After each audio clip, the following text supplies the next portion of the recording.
Nesta 10ª edição da Jornada da Teologia Prática, convidamos para a primeira sessão o compositor Ivan Moody.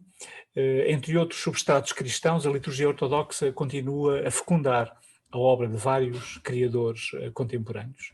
Nessa fonte, muitos compositores encontram um lugar de valorização da expressão musical enquanto reverberação da experiência de Deus. Essa trajetória é tantas vezes um caminho de despojamento, onde a arte dos sons se aproxima do silêncio ou suscita a experiência do silêncio.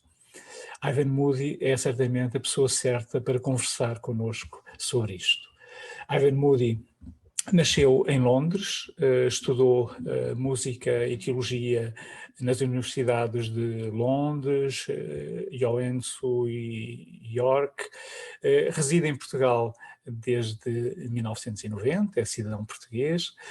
Estudou com John Tavener, entre outros compositores.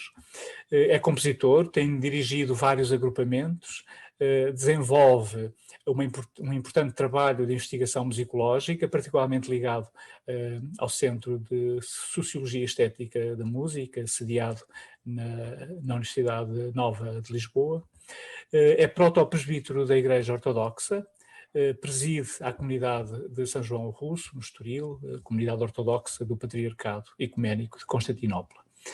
No quadro das múltiplas contemporaneidades que descrevem a música de hoje, a obra de Ivan Moody apresenta-se fortemente enraizada nas tradições litúrgicas ortodoxas. É um prazer tê-lo connosco hoje, a abrir esta jornada, e tenho a certeza que este é um primeiro momento, enfim, neste diálogo com a Faculdade de Teologia da Universidade Católica Portuguesa, é um primeiro momento que vai ter com certeza, pelo menos no âmbito destas jornadas, vai ter com certeza continuidade.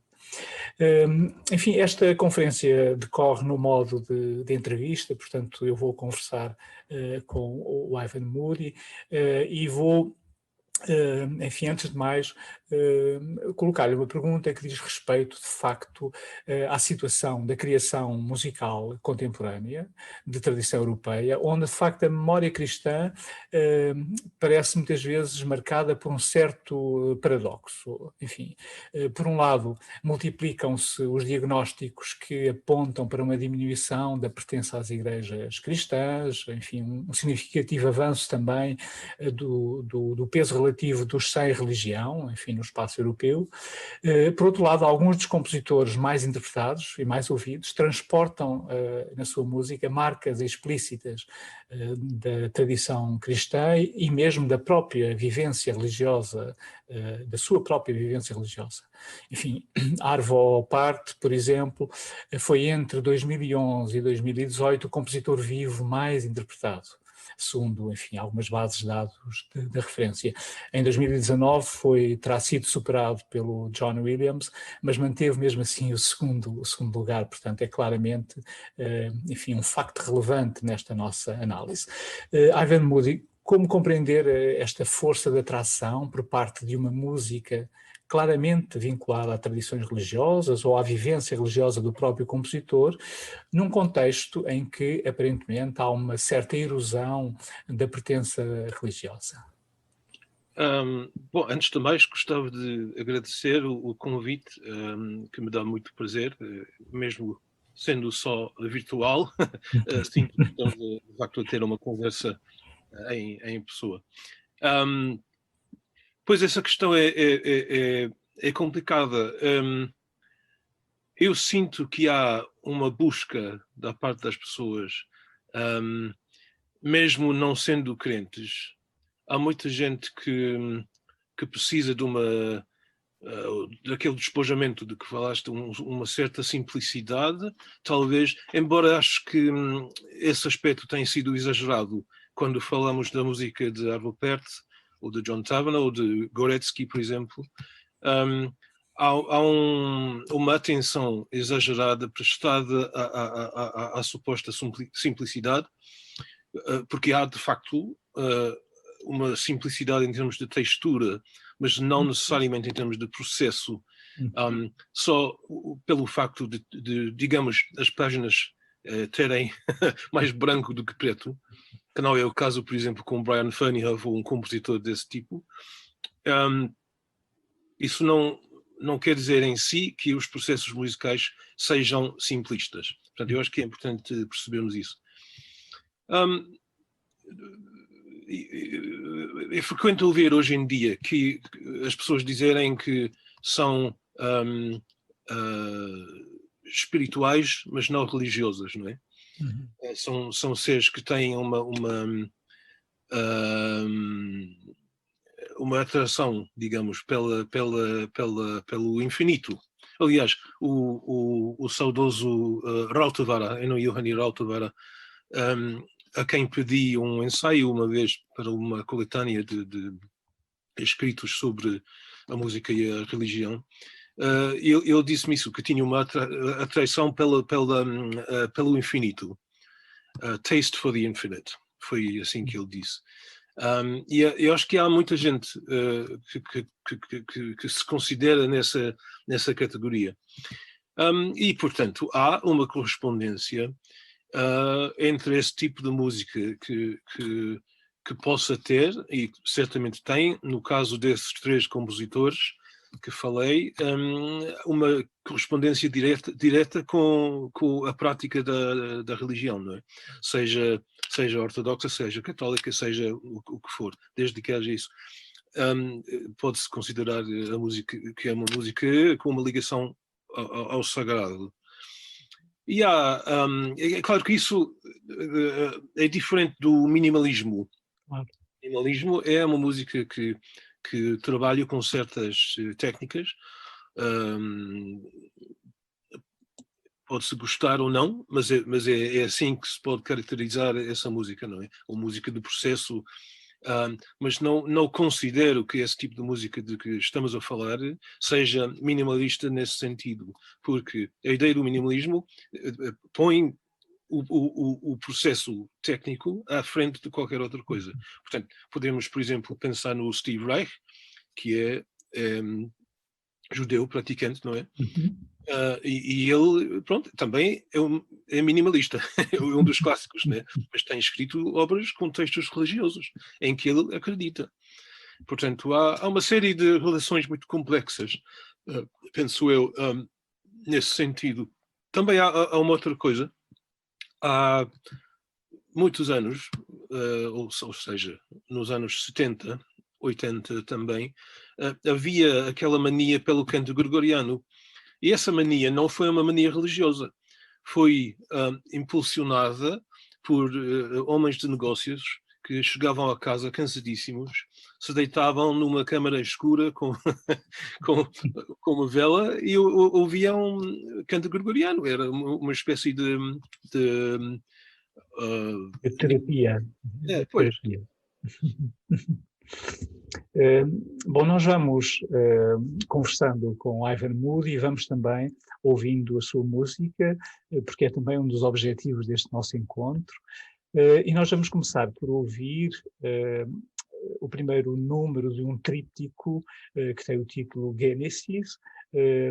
Trata-se de uma obra escrita a partir de fragmentos do livro do Gênesis, em grego.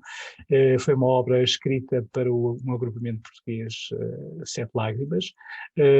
Enfim, eu gostava de pedir ao Ivan Moody que nos introduzisse esta obra que vamos agora escutar. Pois, esta obra fez parte de um projeto. A ideia era de ter 3 compositores, um ortodoxo, um católico e outro protestante. E foi uma coisa muito explícita. Os Sete Lágrimas queriam que eu usasse grego e numa outra obra no disco Jolivon. Aliás, foi russo, porque é um texto devocional, mas não litúrgico. Neste caso, eu utilizei trechos do livro de Gênesis com a específica ideia de ligar a criação do homem à redenção do mesmo através da ressurreição de Cristo. E isto foi escrito, a obra foi escrita em 2008 e estreada no ano seguinte no Festival de Beja. Foi um projeto muito interessante. Os outros compositores agora eram João Madureira e Andrew Smith, que é inglês, norueguês e protestante. Ou então vamos ouvir esta obra. Eu julgo que esta obra tem uma relação muito explícita com o texto que Ivan Moody facultou a todos os que se inscreveram nesta jornada, porque de alguma maneira nesta música nós vamos ouvir alguma coisa que experimentamos como algo de antigo e novo, de uma forma de facto misteriosamente criativa. Vamos ouvir também uma ponte entre o Oriente e o Ocidente cristãos. É, portanto, nesse sentido, a meu ver, uma obra literalmente ecuménica. Ouvimos-la como tal, como obra que constrói, de facto, pontes. E, portanto, eu julgo que será uma boa porta de entrada para aqueles que ainda não conhecem a música de Ivan Moody.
Continuamos então a nossa conversa.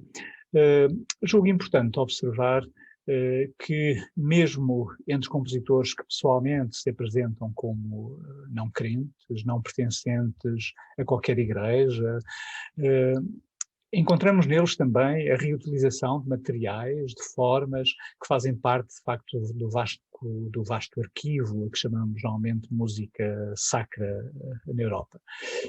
Mesmo entre compositores bastante jovens, mas também entre compositores de outras gerações. Enfim, recorde-se o Requiem pelas vítimas do fascismo em Portugal, de Fernando Lopes Graça, ou então de António Pinho Vargas, por exemplo, a Missa de Requiem ou o seu Magnificat, enfim, que foram obras de grande recepção.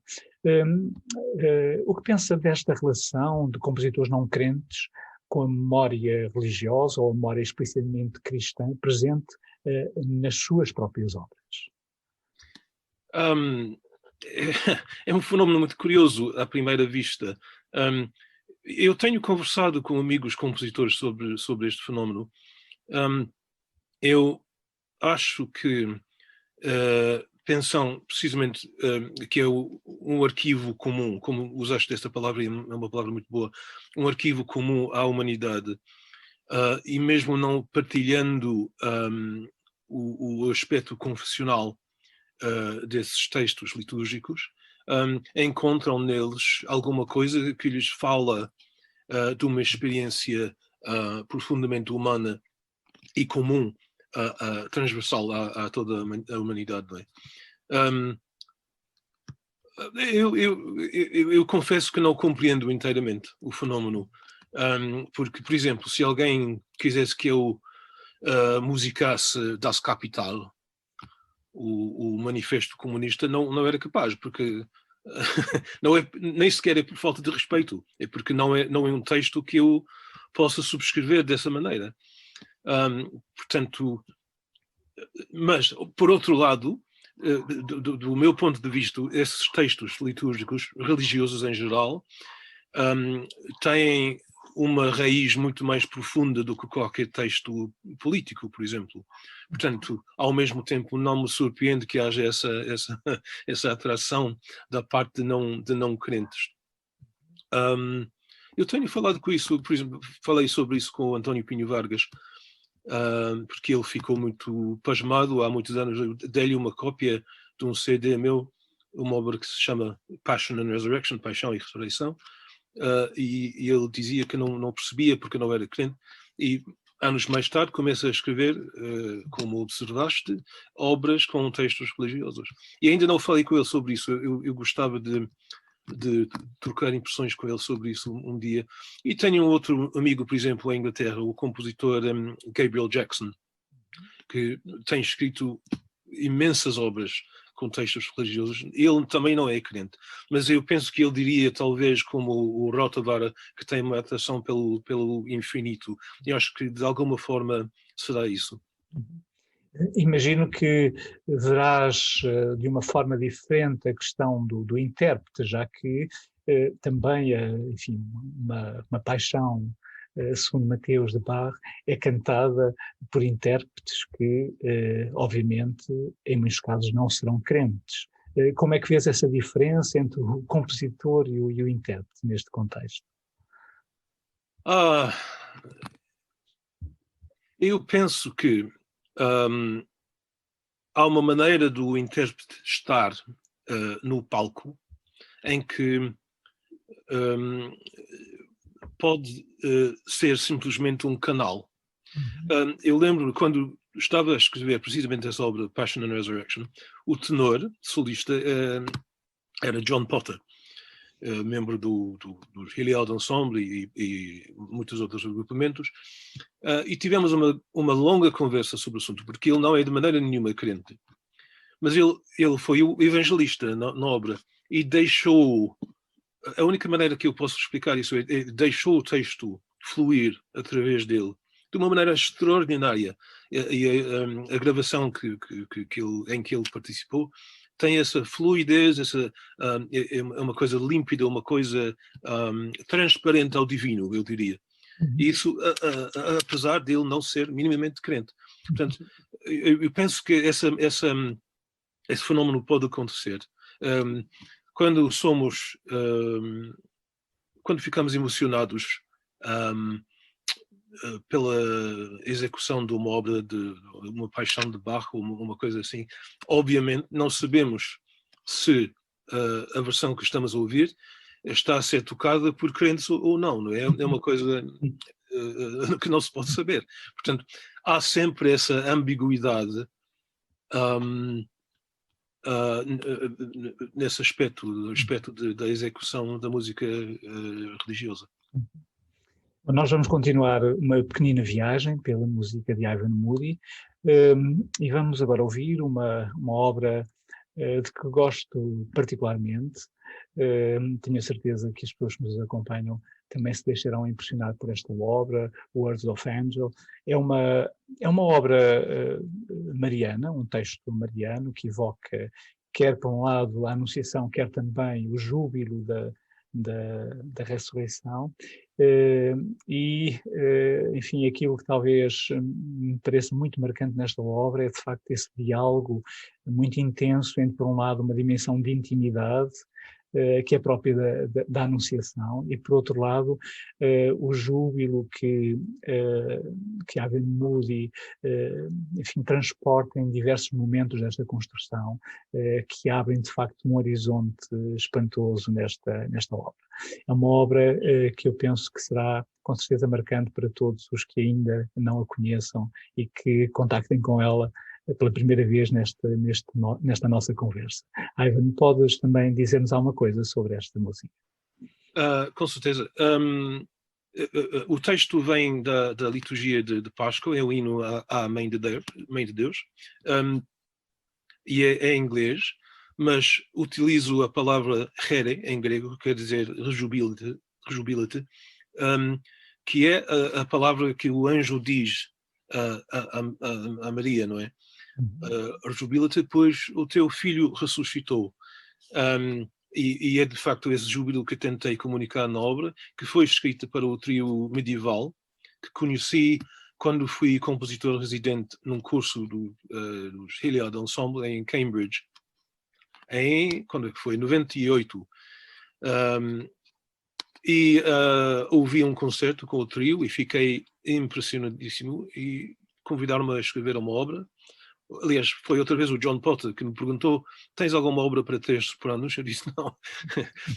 E depois cheguei a ter, já escrevi 6 obras para o trio. Mas o que é impressionante é a flexibilidade técnica que elas têm. Esta obra utiliza um ré sobre agudo e a terceira voz, apesar de ser soprano, utiliza o registro de contralto, porque elas conseguem fazer isso. E fui encorajado a explorar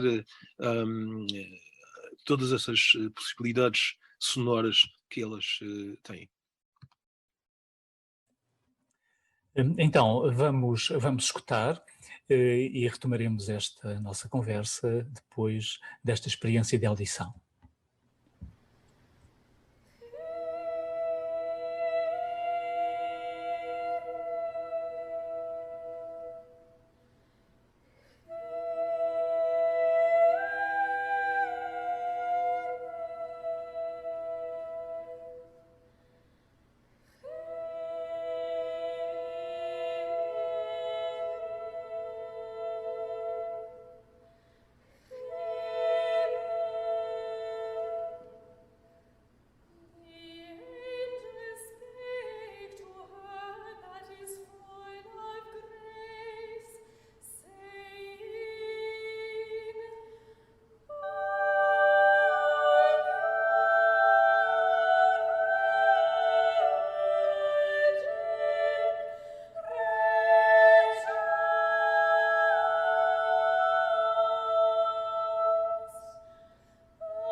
presença da música ortodoxa na cena internacional, da composição contemporânea, é certamente um testemunho deste interesse pelo espiritual e pelo religioso de que falávamos anteriormente.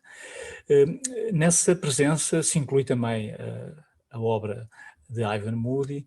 Eu gostava enfim, de pedir ao Ivan que, tendo em conta o papel que ele próprio tem na dinamização desta comunidade internacional, aliás, ele preside a uma associação internacional de compositores e musicólogos que trabalham e outros músicos que trabalham neste domínio, se ele nos podia fazer um breve mapeamento daquilo que são, enfim, pontos importantes, contextos importantes de afirmação desta música na cena internacional.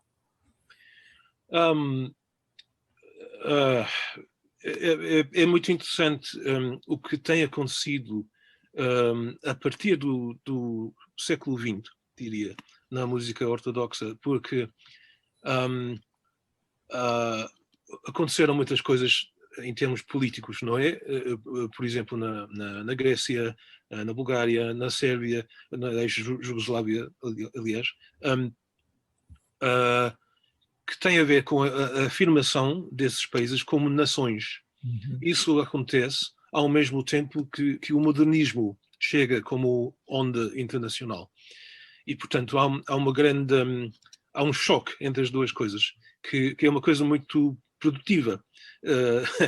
Há reações contra, obviamente, e há muito conservadorismo, mas há também experiências muito interessantes. Por exemplo, na Sérvia aconteceram muitas discussões sobre isso e criaram-se muitas obras, digamos, experimentais, que não aconteceu na União Soviética, porque a coisa parou mesmo, não é? Não era possível, mas não foi o caso na Sérvia, por exemplo. Na Bulgária também havia coisas muito interessantes, compositores utilizando técnicas do modernismo, de vários modernismos, e tentando inserir essa música na tradição. Um dos desafios na ortodoxia é a noção da tradição, frequentemente escrita com T maiúscula, santa tradição. Isso pode fazer duas coisas. Pode paralisar a coisa toda que tem acontecido, ou pode ser, se é tomada, essa noção da tradição, se é tomada criativamente, pode precisamente ser uma coisa viva, e deve ser uma coisa viva, porque a igreja não pode ser um museu, não é? E, portanto, uma das soluções é de escrever música de inspiração litúrgica ou religiosa, espiritual, para a sala de concerto, que eu tenho feito muito. Eu costumo dizer que há um espaço entre a igreja e a sala de concerto em que se inserem essas obras. E é um bocadinho levar a igreja para o mercado, mas quer dizer, a fé também não vale nada se não podemos mostrar, não é?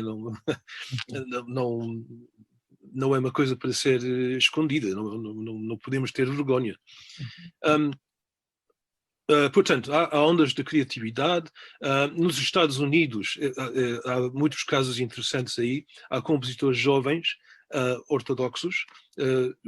Este ano mesmo saíram duas novas liturgias, as duas inspiradas, digamos, na tradição russa. É claro, quando se ouvem essas obras que os compositores conhecem muito bem, a música de Tchaikovsky, de Rachmaninoff e aqueles compositores russos da nova tendência, não é? Mas também há, por exemplo, muita inovação no canto bizantino. Portanto, o canto bizantino, que é uma tradição monódica, apesar de haver um bordão, como há regras de composição muito complexas, quando se escreve canto bizantino para outra língua, nesse caso o inglês, é preciso fazer uma nova composição. Não é simplesmente, pode ser, mas não, é mais difícil fazer uma adaptação de uma linha melódica já existente. Aliás, essas experiências também foram vividas com o canto gregoriano, não é? Em várias línguas. uma coisa muito interessante na Grécia, já que estamos a falar de canto bizantino, uma coisa muito interessante é precisamente esse choque, porque a tradição monódica continuou e continua, é uma tradição absolutamente viva, com vários, digamos, partidos políticos, canta-se assim, não canta-se assim, nessa aldeia canta-se assim, etc, etc. Mas também há compositores, ou havia no século XX, como dizia, havia compositores que experimentaram também reconciliar o canto bizantino com técnicas de composição modernas, que não foram bem aceitos na igreja, mas existem essas coisas. E há compositores vivos, a Calliope Tsoupaki, por exemplo, que é grega, mas vive na Holanda, aliás. Ela tem composto ultimamente muitas obras de inspiração religiosa, ortodoxa, e ela consegue, eu diria, consegue transmitir essa experiência de uma tradição vivida dentro de um contexto moderno. Aliás, eu vou mostrar aqui uma coisa. Este livro que eu escrevi foi publicado em 2014. É o primeiro texto sobre o assunto, porque é muito difícil abordar o assunto. Como é que se pode abordar a questão da tradição e da inovação? E há muita gente que foge e prefere não discutir. Portanto, havia um grande buraco em termos de investigação no assunto. E eu cheguei à conclusão, depois de muitos anos de viagens nos Balcãs e na Rússia e um bocadinho por todo o lado, que eu tinha partituras até aqui e textos escritos por compositores e musicólogos. Eu pensei, eu tenho de escrever um livro sobre este assunto, porque ainda por cima há pouca coisa em inglês, portanto. E é um assunto vastíssimo. Portanto, também é uma tentativa de provar que existe essa criatividade, porque as pessoas no Ocidente geralmente não conhecem esses repertórios.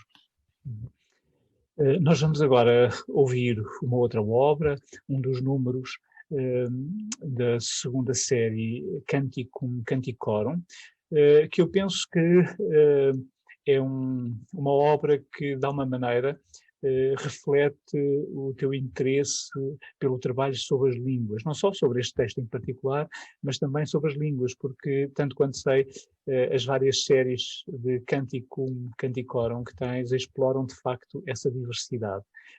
Podes introduzir-nos, então, esta obra? Sim, portanto, o primeiro grupo de Canticum Canticorum foi escrito também para o Heliod Ensemble, e foi escrito em latim. Aliás, é uma das minhas obras mais executadas. Estou um bocadinho farto de ouvir. Há muitas gravações e, quer dizer, também não me estou a queixar, mas às vezes gostava que escolhessem outras obras depois. E este segundo conjunto escrevi também para o Heliod Ensemble, mas a gravação é pelos Singapore, um agrupamento alemão com quem tenho trabalhado muito, e desta vez em inglês, porque eu queria escrever uma continuação, mas queria mudar de língua.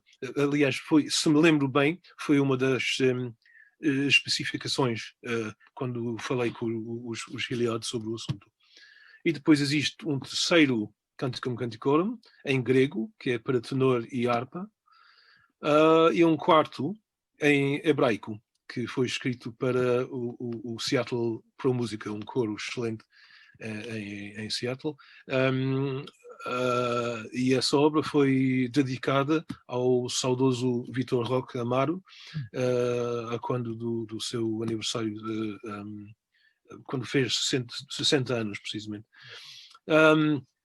Porque ele também gostava muito desses textos, foi por isso.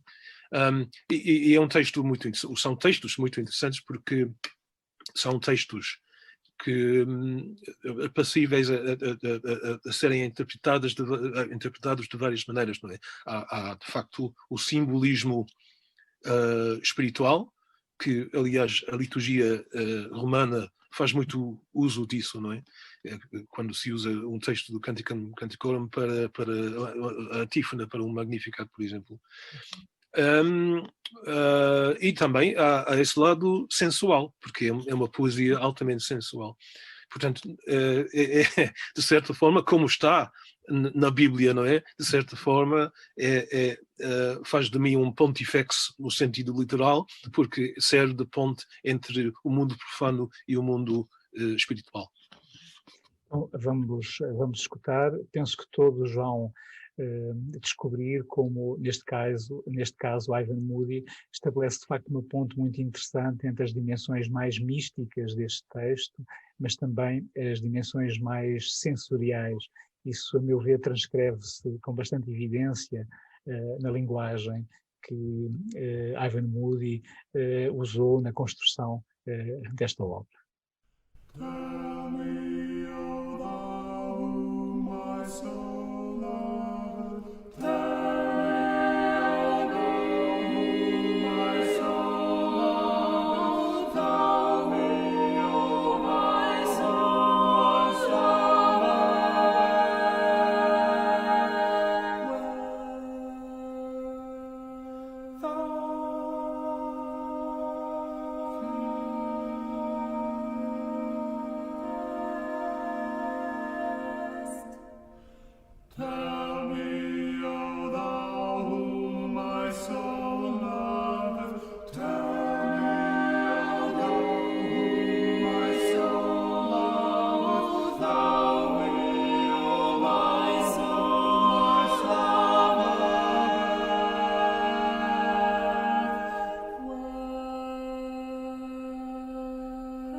Bom, aproximamos então do fim desta nossa conversa.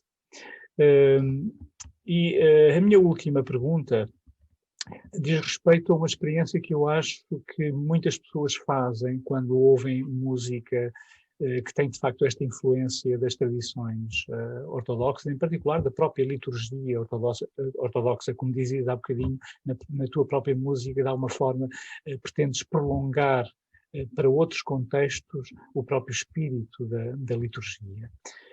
E eu penso que, de facto, as pessoas, quando ouvem esta música, se encontram com isso.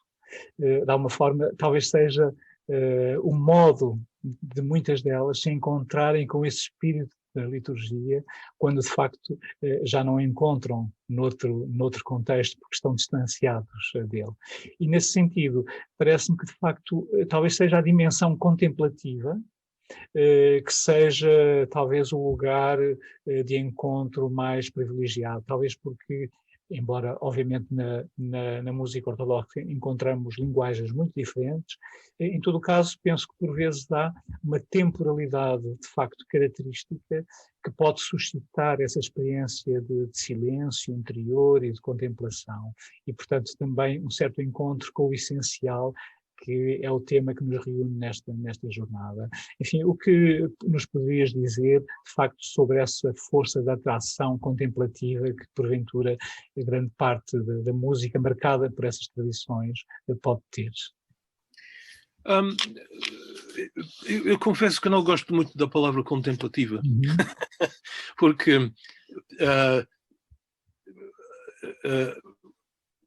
quando falamos da oração, é uma coisa ativa.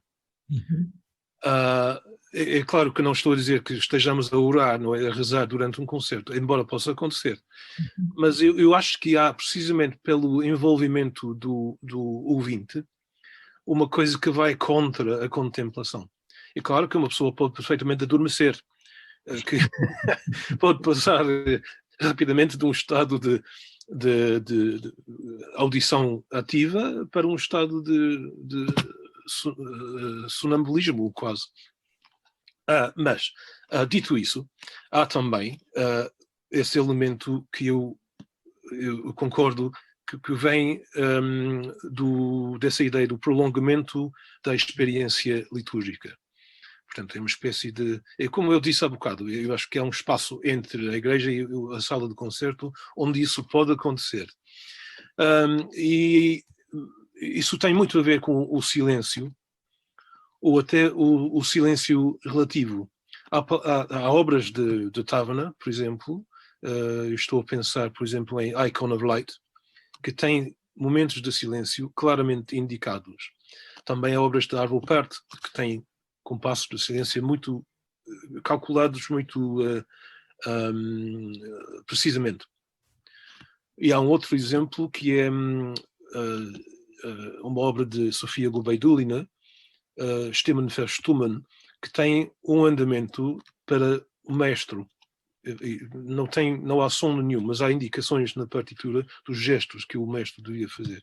Portanto, é um andamento silencioso, o que representa um grande desafio para quem grava a obra, obviamente. Mas há uma abordagem ao silêncio nesse tipo de escrita. E também é verdade que a escrita de Gubaidulina não tem nada a ver nem com Tavener nem com Pärt. É uma escrita de outra linhagem, digamos. Mas há uma abordagem que eu diria fosse semelhante, é um respeito pelo silêncio como componente composicional.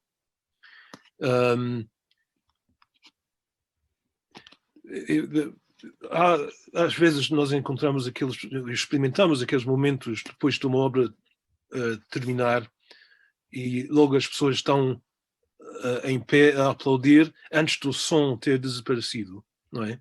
Que é uma coisa muito irritante e acontece muito.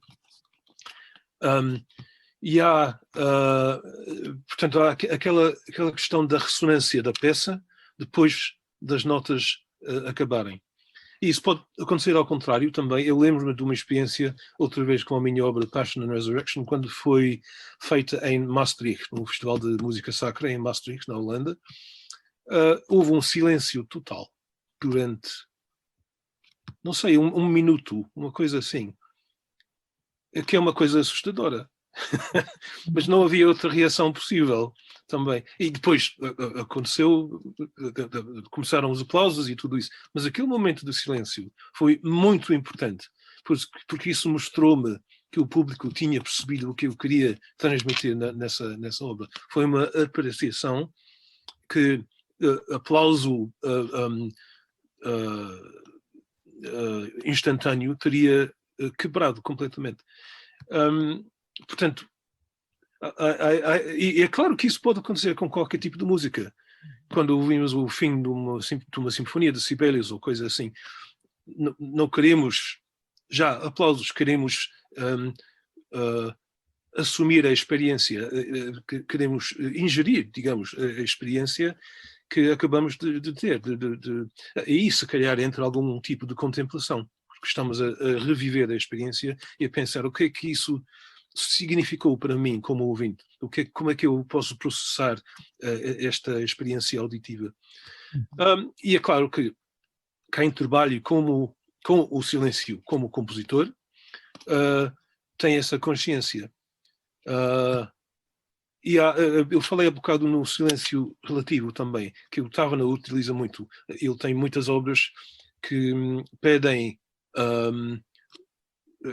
dinâmicas muito baixas mesmo, no limite da audibilidade. Eu agora estou a pensar noutro concerto com uma obra minha, que foi em St. James's Piccadilly, uma igreja em Londres, e a igreja tinha um relógio com sininhos, e no meio, precisamente no ponto central da obra, que é quase silencioso, mas não inteiramente, o relógio começou a tocar. Mas eu tomei isso como um paralelismo divino, digamos, porque de alguma forma a igreja a participar na obra. E na gravação que tenho ouve-se claramente o relógio. Ivan, nós vamos despedir-nos com uma última música, que é uma súplica pela paz. É uma obra que tem, de facto, uma estrutura coral, a meu ver, que aproxima muito da experiência litúrgica, portanto é com certeza um daqueles exemplos que tu podes dar como lugar de encontro entre a experiência litúrgica e aquilo que é a experiência estética fora da própria liturgia. Podes então introduzir-nos esta obra? Sim, de facto é uma súplica, é um texto litúrgico, uma oração. A obra foi escrita para um concurso com o nome Waging Peace Through Singing, um concurso em Oregon, nos Estados Unidos, o concurso foi inspirado na demolição das torres no dia 11 de setembro de 2001. E eu gostei muito. Eu não gosto de escrever música política, digamos, mas para mim este momento transcendeu toda a política. É uma questão humana, não é? E a paz é uma coisa pela qual devemos suplicar. É tão simples como isso. Bom, esta página de música vai de facto ficar a ecoar, enfim, a nossa conversa. Vamos propô-la para terminar de facto esta conferência-entrevista que abre a 10ª jornada de Teologia Prática. Foi de facto um prazer enorme, enfim, conversar e partilhar estas ideias com aqueles que nos seguem. No dia 15 de outubro vamos ter uma nova sessão disponível. Tem o título Tempo Oportuno, o Evangelho da Crise. Enfim, 2 biblistas vão ler os textos evangélicos a partir desta lógica, a lógica da crise e o lugar de crise como um tempo de oportunidade. Muito obrigado, Ivan. Obrigado, eu.